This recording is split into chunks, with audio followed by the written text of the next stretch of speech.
हाँ यादव वृंदावन बिहारी लाल की जय। जय।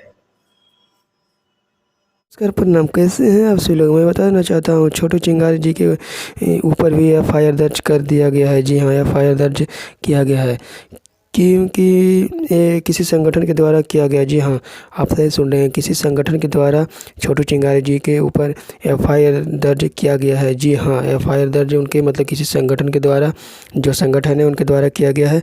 तो मैं बता देना चाहता हूँ कि उनको मतलब 24 घंटों के मोहलत मिला है। जी हाँ, उनको 24 घंटों की मोहलत मिला है और उनके ऊपर मतलब कार्रवाई किया जाएगा। वो भी मतलब जेल के सलाखों के अंदर होंगे। जी हाँ, वो भी जेल के अंदर होंगे क्योंकि उनके ऊपर एफआईआर दर्ज कर दिया गया है। तो आप लोग समझ सकते हैं। जी हाँ, तो इसी तरह का ये इन्फॉर्मेशन था।